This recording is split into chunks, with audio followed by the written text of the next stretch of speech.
The middle class is disappearing. Yeah. It's eroding away for many different reasons. A lot of people believe it's intentional. The systems that were created for us for convenience, that convenience is a direct correlation to dependence. High amounts of debt has been part of the old American dream. And I relate it all to technology. At the end of the day, it's technology. They're using it to control people. You have to open up your eyes to be able to see. And so you realize that there's something there that's not sustainable. But that is that divide. Yes, you've been spoiled with something, and that starts to slowly change, and you need to make hard, more sacrifices, hard choices. It all just ties into, I think, a new version of independence that is emerging right now for people that just don't want to put their head in the sand and be passive. Yep, because at the end of the day, you can't stop the collapse. You can't stop the collapse, but you can choose to step outside of it. Welcome, guys, to the new Exodus podcast. Once again, we have another great show for you guys. We are so happy because today, or actually the past couple weeks, it's been really, I don't know where you guys are all from, but here in Oklahoma, the weather has just been crazy. So maybe you guys can comment on that, where you guys are. And for us, it's in a very mild way. The winters here are usually, we've only had one full winter, and they're usually pretty, well, last year anyway, that's all we can base it off. It was kind of nippy. There was a lot of snow and snow and ice. Yeah, and this year we are basically mid-January, and it is nothing but sunshine and rainbows almost. We went for a walk the past week. We've been doing mini walks, and feels like summer. Yeah, we're basically in our shorts, and so. Very interesting, but anyways, nonetheless, we're grateful for the sun. We're grateful for Oklahoma right at this point so far. So we're super happy with the climate right now. Yeah, can't complain. Yeah, no, definitely not. It's been nice. Yeah. So we're definitely big fans of the sun. So yes, indeed we are. So on that note, what's our topic today? Today, what are we talking about? We are going to talk about how the middle class is growing and it's being strengthened every single day, especially in 2026. Yeah. Right. Yeah. Right. Absolutely. Yeah. So I don't quite think so. Obviously not. I don't think it's a surprise to anybody that, especially if you're watching this podcast, that the middle class is disappearing. Yeah. It's eroding away for many different reasons. And a lot of people believe it's intentional. Yeah. Because there's a lot of different things that could be happening to avoid this, and it's not really going in that direction. So people are just affording less, they're getting squeezed out more. And, back in the day, the middle class made up the majority of people. They would find themselves in the middle class bracket. Absolutely, yeah. Whether it's lower middle class or upper middle class. Yeah. But now, people are really getting squeezed either to like one end of the spectrum, and some are making it into the other. Yeah. But so. Yeah, no, it's a very real reality. That's very unfortunate, sadly, obviously. It's not the typical American way, but it's because we, the way the system is played out is basically to benefit the 1%ers, the elite. Basically, it was kind of rigged, in other words. So meaning, the average American, the ones that worked hard, played by the rules, paid their taxes, saved money, all this stuff. Went to college, got a good job. Right. Blah, blah, blah. Yep. Those are the ones that are getting penalized versus the other ones that were, the 1%ers that, basically the rules were in their favor. So they were written for them in the sense of, large corporations, big assets, industry, that type of thing. But for the average, small business owner, the guy that works the 9 to 5, the blue collar worker, and just the average person is in a great deal of trouble right now, essentially. It's a continuous thing, and it's problematic. It is. Yeah. It is very problematic. The American dream before, as you're alluding to, is, to do all the right things and own your home and all of that. And people say that the American dream is gone. They say that the American dream is dead. Yeah.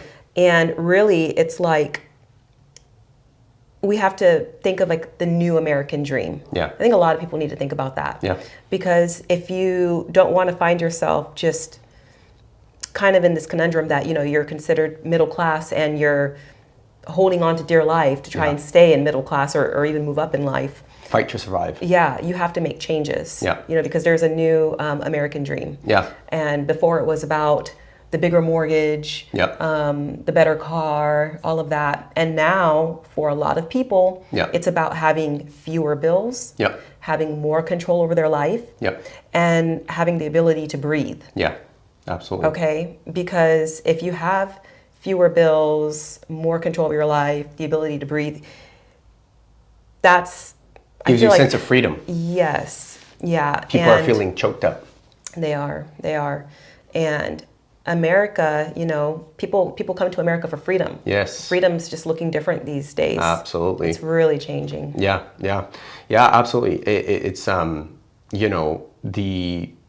you were saying, I think one thing's for sure is the old American dream, that's gone. Now for the most part. For the most part. Yeah. I don't want to be, again, it's a little bit more, I would suggest that it's a little bit more guided towards the upper middle class, the elite. Not everybody's an elite, the 1%ers, but nonetheless, it is still guided towards that type of individual or business corporation. Yeah. So,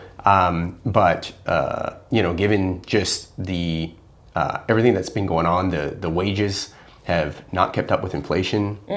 That's a big problem. We're going to talk about that in a second about the homes, the prices, and that type of thing. But the idea of things, and we continue to repeat inflation. It's the reality of things is prices keep going up and up and up. It's a simple equation of prices keep going up, and wages do not compete with that, and therefore, higher prices, stagnant wages, and you end up with less savings. Where we are. And meanwhile, they give everybody this illusion of choice. Yes. Right? Yep. That's the thing. It's a great point.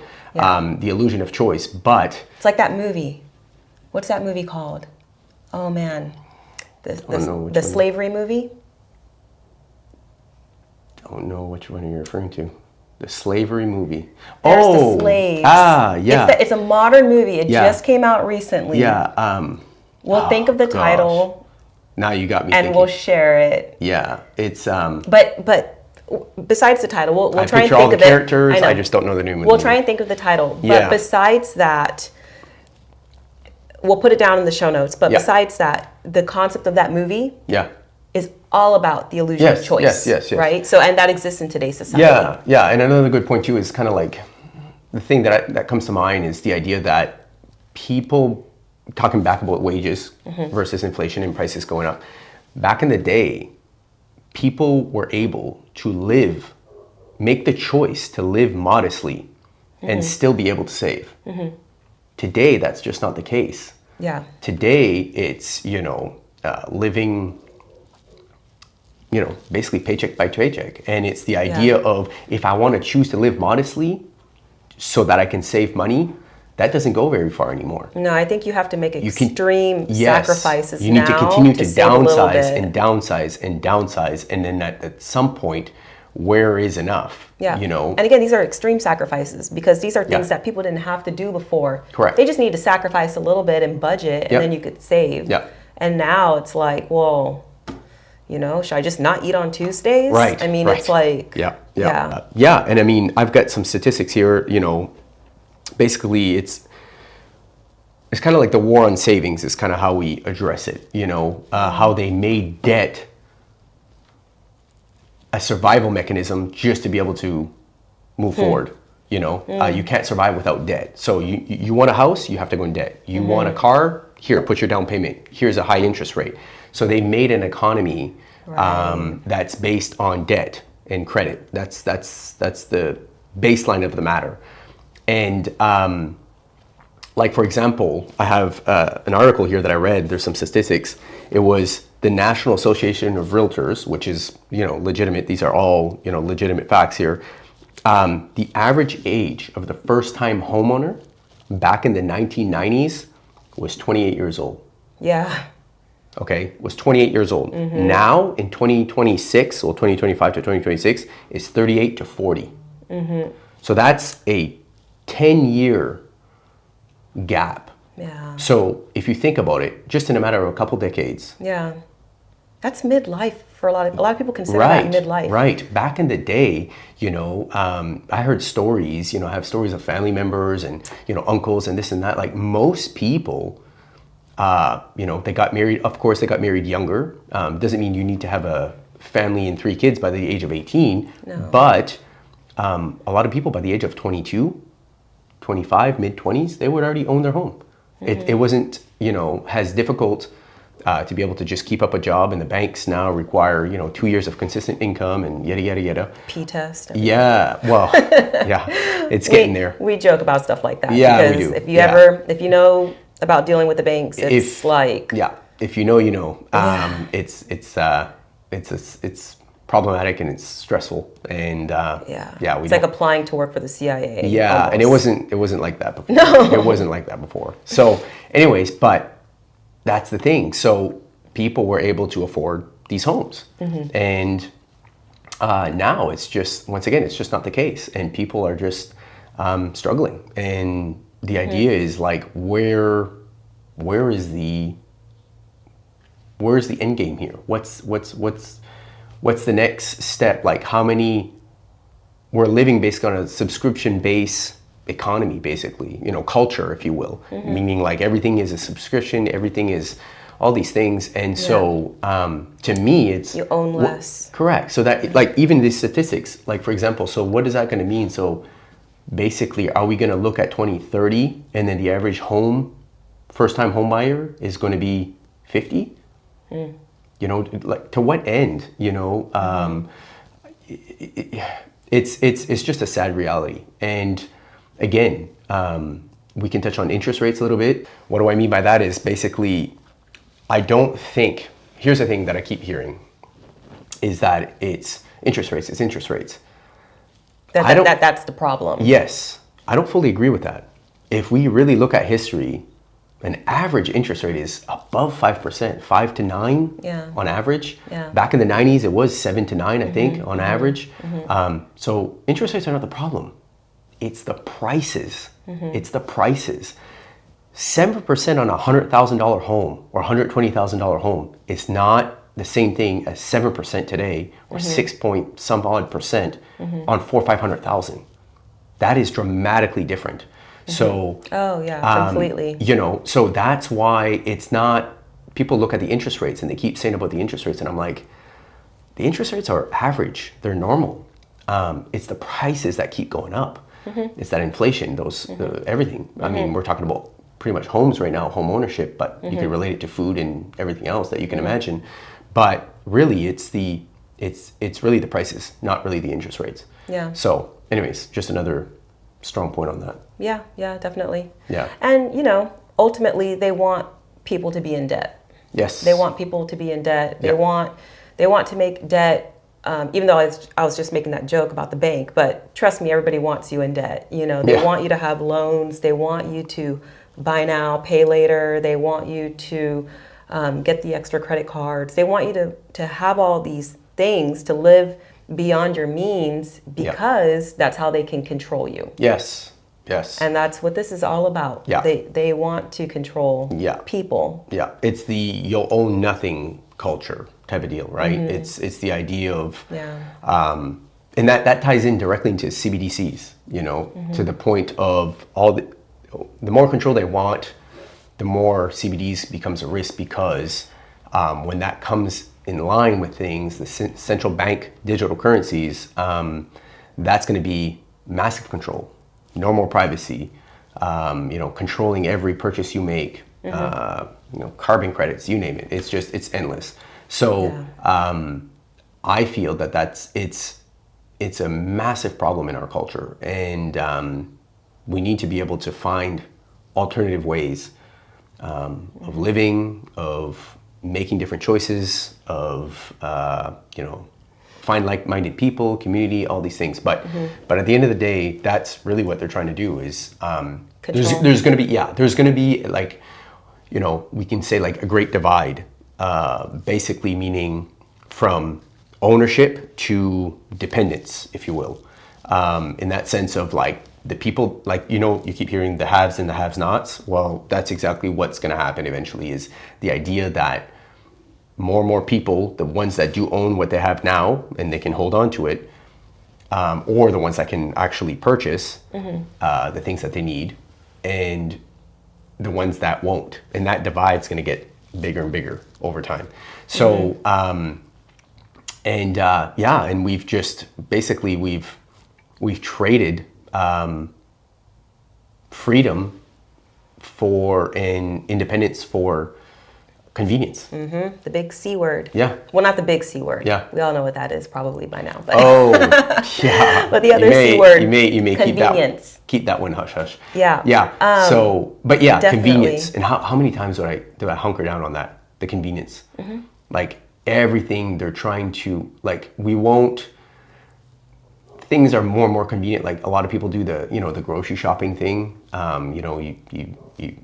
You have somebody bring things to your car or whatever, because it's just more convenient. You don't pick your own oranges anymore. You don't pick your own avocados or your tomatoes or your potatoes.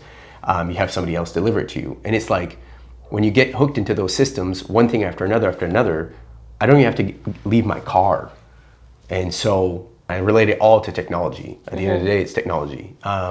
So the more you can deviate away from the massive type of technology and the systems that were created for us for convenience, that convenience is a direct correlation to dependence. Yeah, and all this ties back to taking back more control over your life. Yes. Because we believe that the new American dream, like we're talking about, is having more control, having more freedom. So, I mean, just to kind of circle it all back, and not having so much debt is going to be a part of that. Yeah. So high amounts of debt has been part of the old American dream. Yes. Yeah.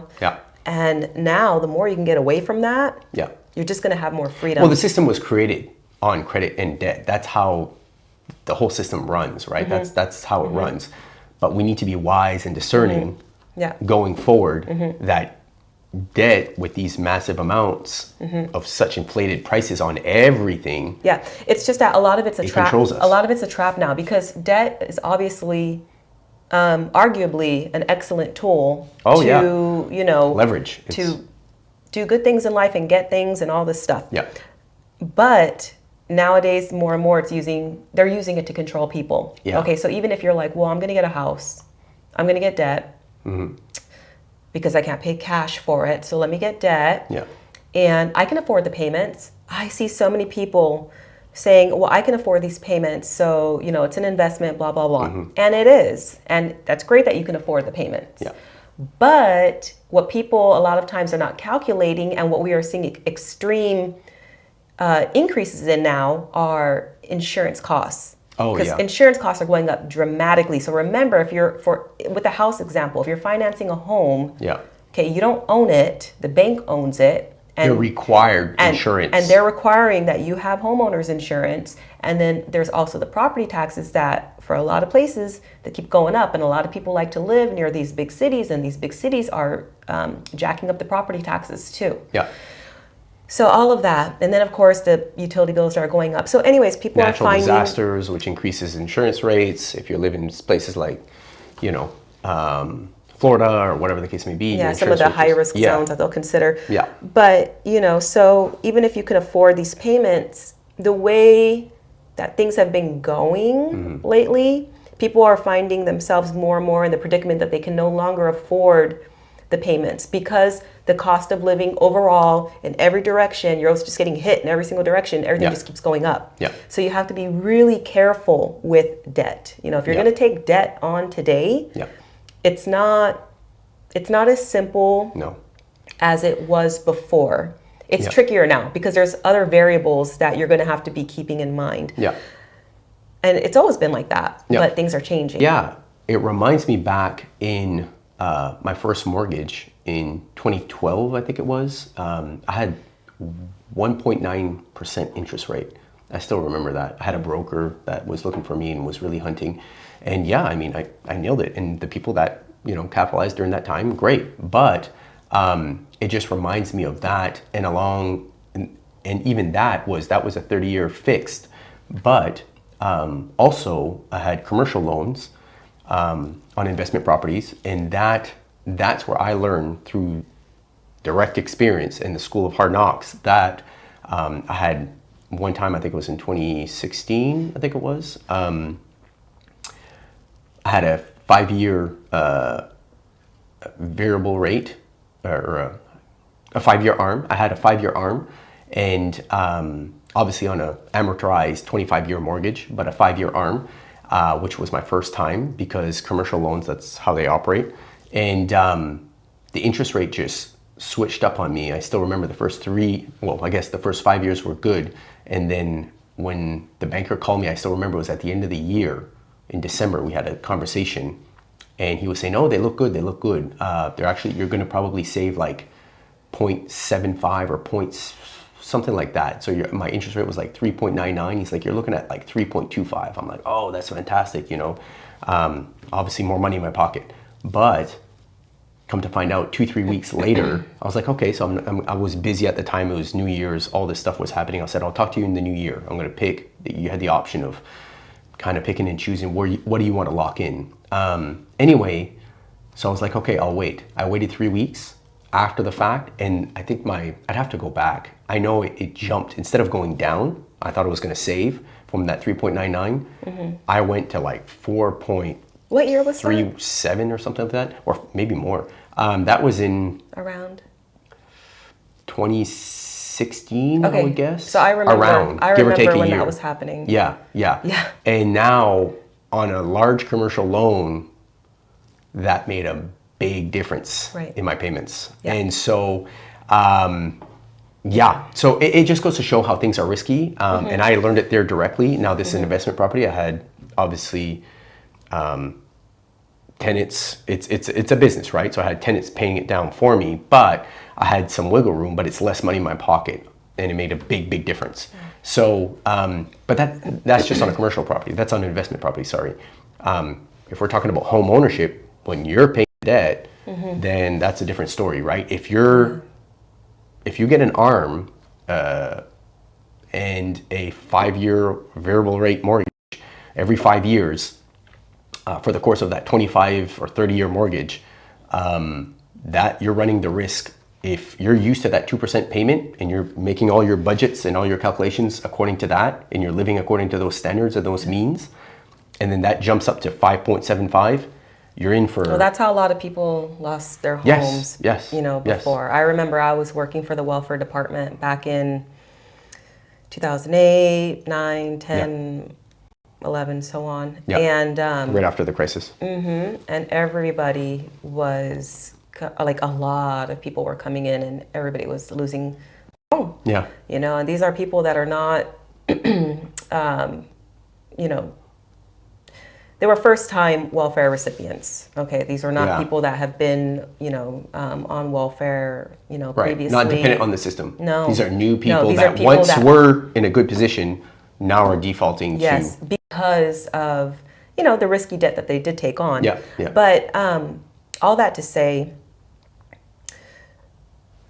going back to convenience and, independence and all that stuff, remember that ownership, right, is really what we need to strive for. Yeah. So a lot of people can't own a home without taking on debt. So sometimes it's kind of like a catch-22. Yeah. But just overall, just remember, overall in life, I think the goal is to own more than you're just, renting, right? Because when you 100%. own,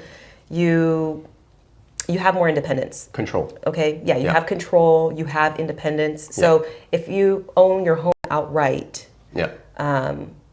then you don't have to worry about the landlord raising your rent. Yeah.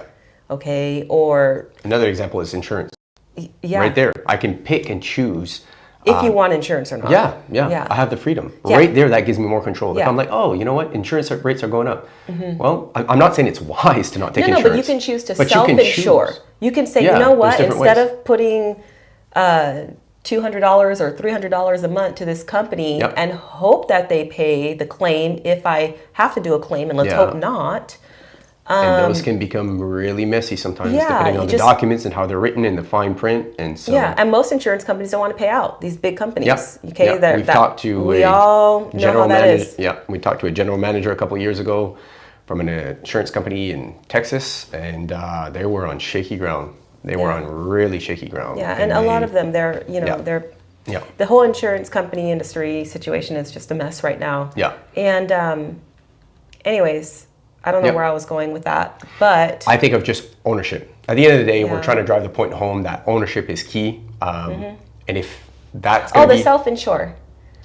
Self-insure is a option. Okay, you can. Oh, so yeah. if you own your home, like you were saying, Yeah, and then all of a just sudden the insurance. insurance rates keep going up, Yeah. then you can say, well, we're not going to do that. We're just going to self-insure, Yeah. and I don't have to worry about it increasing so much. And then one Right. day, if you do need a new roof, then you can pay for it yourself. Yeah. So the whole Yeah.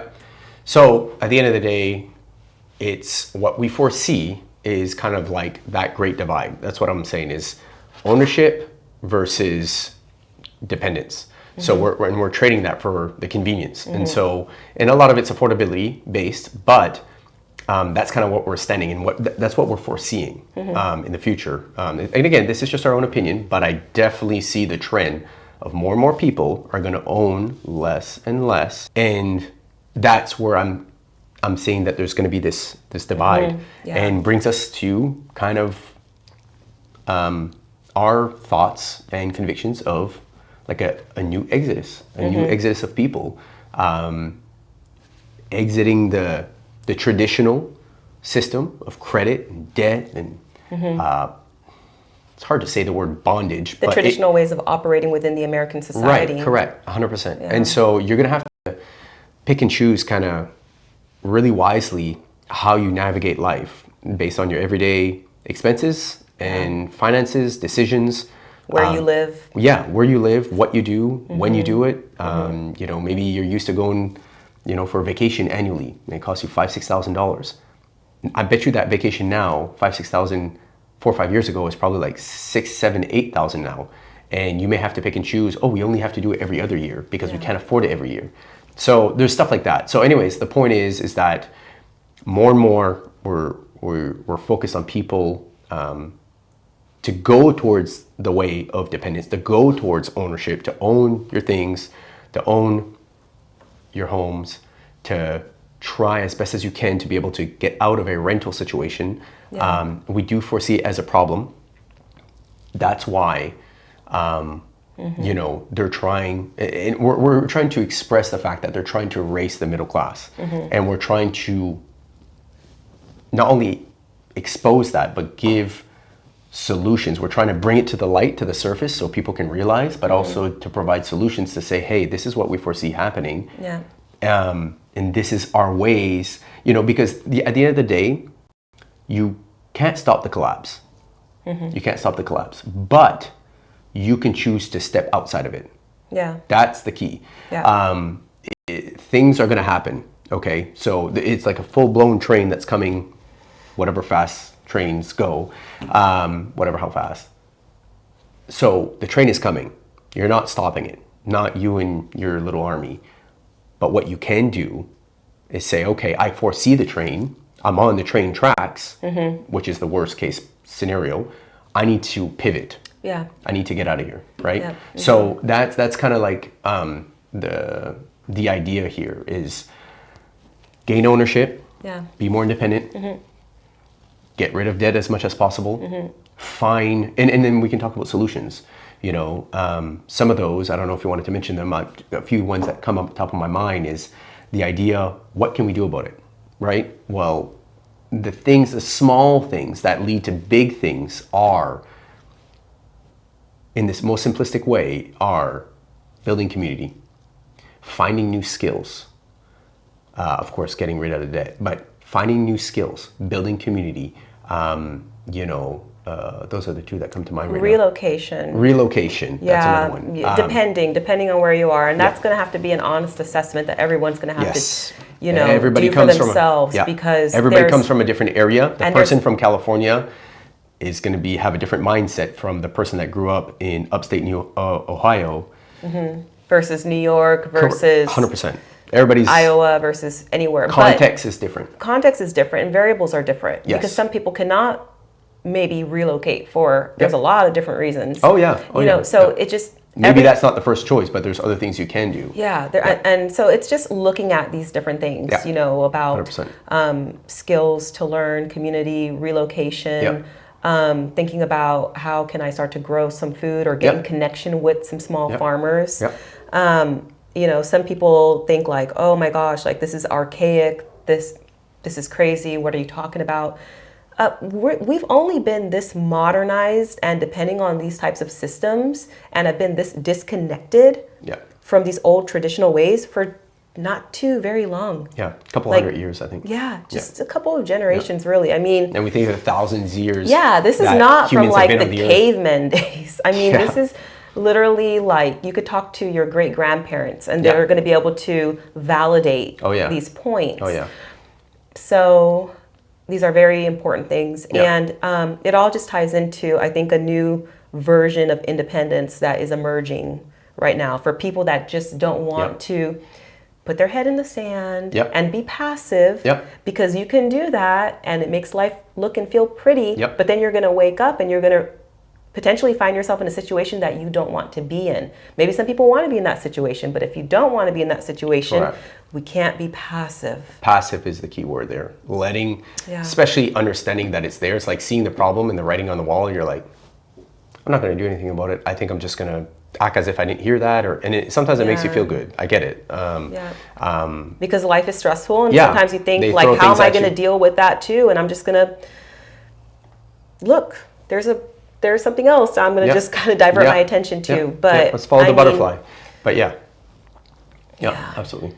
So, I mean, at the end of the day. But that is that divide. Yes. The people that will go that route and then others that are like, no, thank you, I'm checking out. And I'm going to start trying to check out now. Yes. So. And I think people have been checking out. I think people have been, some people, I'm very impressed. I see some other YouTube channels and just people that after the last crash of 2008, and I was just like, they were like, man, the world is going crazy, let's get off grid, all these crazy things. And I'm like, man, you saw it back then. Now these are a little bit older people. They were older maybe too. They I don't want to say maybe, I know they had more maturity. For me, I was just like, this is a buying opportunity, let's capitalize on this. My mind was focused on different things. I was getting out of college and just starting to live my life and just thinking of not that stuff. I was very business focused, and debt was my friend. That was just, that's how I went about it, and it served me well for the time. But now I'm like, how many times do we have to go through this? And I just watched a video. It's funny enough, just the other day I watched a video from like, just a small animated video about like, what does the debt look like from like a $100 bill to like 100, I think it was like from 100 to what does a million look like, and then what like a trillion looks like. And I think there's probably one more in there, 10,000 or something like that. I forget. But from 1 million, the stack of $100 bills to 1 trillion just made me realize, like, when you put it in I'm a visual person. So when you put it in that perspective, I'm like, $1 trillion is that much? It's like 100 rows of pallets times, whatever it was. Not just hearing the word, but it's seeing when it you visually. Put it in perspective, you have to open up your eyes to be able to see. And so you realize that there's something there that's not sustainable. So, you can, like I said, it's that train situation. You can see the train coming and say, well, economy's good, everything is fine. Let's just keep marching on. These $500,000 homes that are just basically a kind of like a fixer-upper, this is normal. It's not. So again, our encouragement is to pivot away from that as much as possible. Obviously, to each his own. Everybody's got different contexts, stages of life, ages, families, jobs. All of it, of course, matters. Different convictions. The last thing you want to do is what you were saying earlier, being passive, Yeah. seeing the writing on the wall and saying, well, I'm not going to do anything about it. I'm just going to keep marching on and not making any. That's the thing. Everybody out there can make a choice. Different choices. Literally, we can start tomorrow and say, you know what, I've got 2 subscriptions I have, they've got all these type of things on, I don't even follow all of it. Like little ways to cut out your expenses. Yeah, but I'm talking about like on TVs, like Tubi, you've got all these type of, I don't know how many subscriptions there are out there. Yeah. But you could like just say, hey, I've got like 2 or 3. Well, why don't you just cut out one? Even if it's $10 a month, that's 1% better than it was yesterday. So that's the step in the right direction. Yeah, from the small steps. You don't have to choke yourself. Things to, and then obviously the largest expenses, which would be the roof over your head or car payment and insurance and food. I think most people can cut back on something somewhere. Yeah, you can cut back on your daily expenses somewhere somehow. First, over saying, hey, I'm going to move from here to there and downsize. That's a bigger strategic situation that takes time. Of course, takes money, takes resources, a lot more planning. Really, it doesn't just happen overnight. So, absolutely. And then, just kind of in closing, we want to share that the future belongs to people who want to stop relying on the system that's breaking right now. Okay, so let's try to focus on skills. Okay, and we'll talk a lot more about that in future episodes. That goes deep. It sounds like skills, but there's so much to that. Skills, community, food security, mobility. Okay, all of these things, they matter very much. And again, it's looking at it in the perspective of a different type of American dream now. If you don't want to be a part of this future that is going to be happening within the next several years, you have to start doing different steps and just kind of coming to terms with that. Facing reality. You know, again, not putting the head in the sand and being passive, but kind of knowing, listen, this is the plan, the train is coming. And do I just kind of keep hanging out on the tracks? Or like, what am I going to do? So, and it's hard. There's certain things that we want to do and it's hard. There are things that for me, I'm like, okay, are we sure? It's not easy because we didn't grow up like that, and it's mindset shifts and it's different ways of going about life. And sometimes it feels isolating and it feels like, we're the only ones. And it's not true. It's just when you look at the vast majority of people around you. Well, the culture. It's, and then going back on what you were saying about, it's not easy. It's definitely not easy. It's almost like this generation. It's not the easy route. The convenience way is the easy route. Right. But this generation, it's almost arguably harder. It's almost when you've been spoiled with something. Spoiled with, just easy down payment, easy debt, low cost, low interest rates, whatever. You've been spoiled with something, and that starts to slowly change, and you need to make hard, more sacrifices, hard choices. Feeling like you're going backwards. Right. It's almost like if you think of it on a baby's perspective. If you treat a baby and you spoil him or her with candy, or let's just say sweet, because we all know that it's addictive. If I give a baby candy or sweet or ice cream, and then I say, you need to now go eat broccoli. That's hard. Now, if he's never seen the ice cream or never seen candy, then that's different. That's all he knows. It's difficult, Right. It's like saying, don't live without a cell phone now. That'd be really hard. But like 100 years ago, if you told somebody you're not going to have a cell phone. But even when we were kids. Even when we were kids, we grew up with just the landline, you know? And so whatever happened to that? We were not looking back at that time saying, well, gosh, I wish I'd had a cell phone. This is stupid. It should be easier. So, we were super satisfied with that technology. It was fine. Now I can't even fathom what that would be. It's hard. Internet. No internet, no social media, no cell phone, no AC. No, all these things that haven't been around that long. But arguably, those are the things that disconnect us. It really is. like meaning like more interpersonal. Yeah. Well, not the no AC one, but the other things. Yeah, right. Yeah. I'm saying technology on the sense of the grand scheme of communication, I guess. Yeah, absolutely. So, but yeah, Yeah. so that's kind of it, I think. Yep. You know, so absolutely. our encouragement, it really is to, as much as possible, guys, just to be able to see the writing on the wall.